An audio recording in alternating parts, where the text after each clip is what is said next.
Hey, it's me, John. So I'm going to share my story a little bit with you. I don't just train for Ironmans for me. It starts 2010. My wife got pregnant. That's how babies happen. Now that's the start of a baby, and a few weeks in, we stopped at the OB for a regular checkup, and he said, I'm going to refer you to a high-risk OB. And so that made us nervous, and he really wouldn't say why because he didn't really know everything. He just saw some indicators that indicated a high-risk pregnancy. So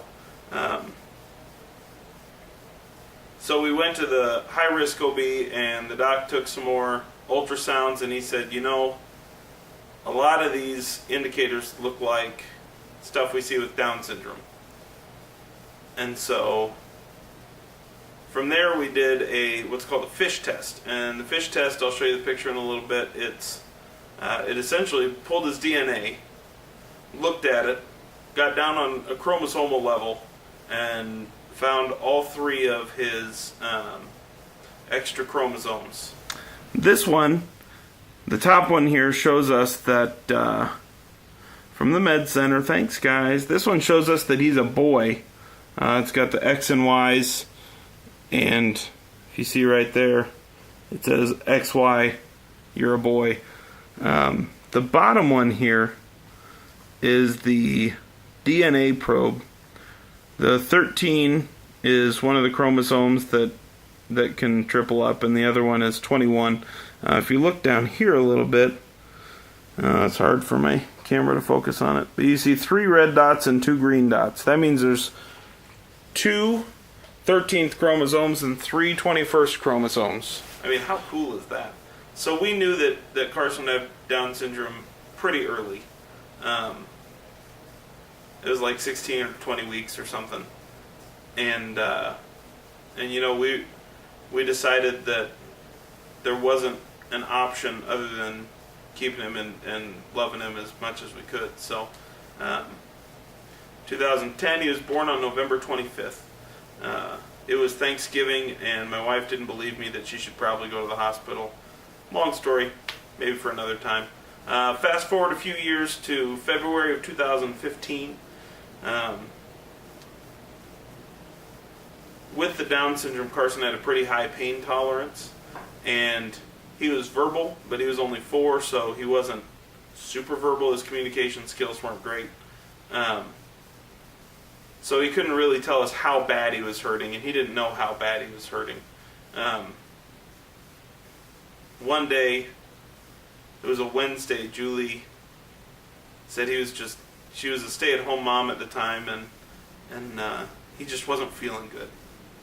And so she took him to the ER that night. He had been barfing and complaining about his stomach a little bit.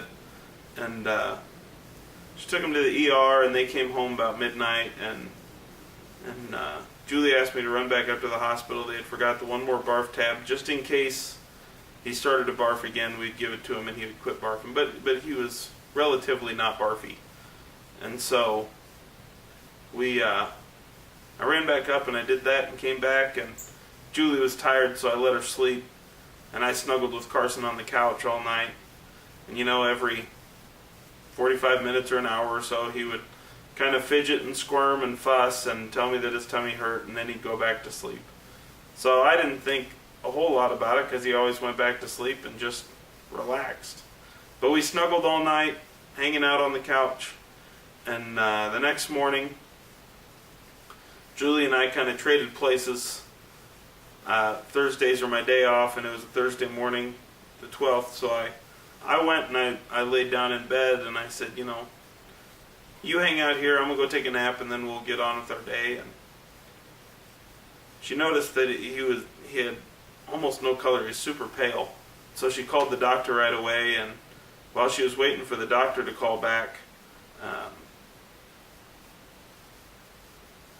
he quit breathing on the couch. And so she screamed, and I came out, and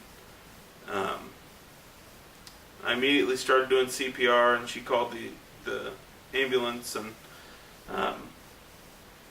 he was essentially gone at that point. I had seen the heart monitor when they got it strapped up, and there was no heartbeat at that point. But he passed away in the hospital officially later on. So February 12th was when Carson passed away. And he's why I race. Fast forward a little bit, April 28th, there was a triathlon in town. My mom is a triathlete. Go Mom, you're incredible. There was a kids triathlon the night before, and my boys ran it, and they thought it was great. They got medals, and my 9-year-old looked at me and he goes, "Dad, you'll probably never run a triathlon before you're 30. And I was like, oh, it's on now. So the next day after Mom got done with her triathlon, as she was coming into the finish, all the kids went and ran with her to the finish line, and she carried Cam, and you know, there's a gaping hole for me. Carson should have been there, and I know he was there, but he should have been there, if that makes sense. And that day I decided that I had to do it. You know, with Caleb telling me that I was going to be a fat lard when I was 30, and because I turned 30 in December, so you know, he's like, "Dad, you can't do it." And so I had to prove him wrong. I had to prove myself that I could do it, and it became a way for me to kind of vent and grieve, and the training really helped me with that. So Carson is the reason I run. I had a plan to do a half Ironman next year and then a full Ironman the year after. But those kind of got scrapped when I registered for a full Ironman for next year, I guess. So I'm going to have a sticker made. We have kind of a t-shirt and stuff for Carson. It's got a monster truck. And we always called him the Carsonian Crusher, because he always knocked everything down that the boys were building, and we thought it was hilarious, and the boys did not. So I'm going to get a sticker made that goes right on my head tube that's got a monster truck and his name. So every time I look down while I'm riding, which is quite a bit, because with those aero bars, you're down. And I'll see his name, and I'll see his truck.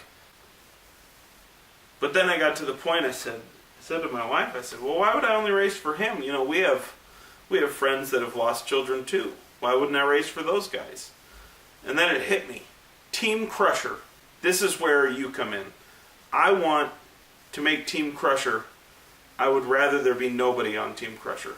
I would rather not have to have Team Crusher. But that's not the way life goes. So Team Crusher, this is how you become part of it. If you are a parent or grandparent who has lost a child, a grandchild, an adult child, I would love it if you would send me a letter with your story and a picture of your child. And what I want to do, I mean, the story is really just for me. I might share a couple on my YouTube channel here or a couple on the blog. daddingashardasacan.blogspot.com. Go check it out. But I might share some stories on there. But really, the stories are for me to connect on a more personal level. And then what I'll do is I'll make a name sticker, and I just want to fill my whole bike. In fact, I want so many names that I can fill my bike, that I can fill my suit with names. You know, I have to go get a new suit made. I want to have to get a new bike helmet made. I want to do the whole nine. I want to represent as many people, and I want to help remember as many kids as I can. The other part of this is if you send me a letter with a picture, I'll put your name on the bike. The other thing I'll do is make a commitment to pray for you every day. Pray for you and your child every day. The way you do this, the way you get a hold of me, is you go ahead and send me an email at thedadwhodads, thedadwhodads @gmail.com. Go ahead and send me an email that says you want to be part of Team Crusher. I'll send you back our address and some other stuff. When you send it, you can feel free to send a donation to help training and racing and that kind of stuff. You don't have to. Don't feel obliged. That's not what it's about. It's about names, and it's about remembering. So that's what I want to do for Team Crusher, and I want you to be part of it. I don't want you to be part of it, but I want you to be part of it. So, with that, go check out Dadding as Hard as I Can .blogspot.com. You'll see more of our story there. You'll hear, I'm going to do probably weekly updates there every couple of days on the YouTube channel. Subscribe to the YouTube channel. Like the videos, thumbs up the videos, whatever you got to do. It'll be a lot of training, it'll be a lot of family, it'll be a lot of stories, it'll be a lot of stuff. So it'll be fun.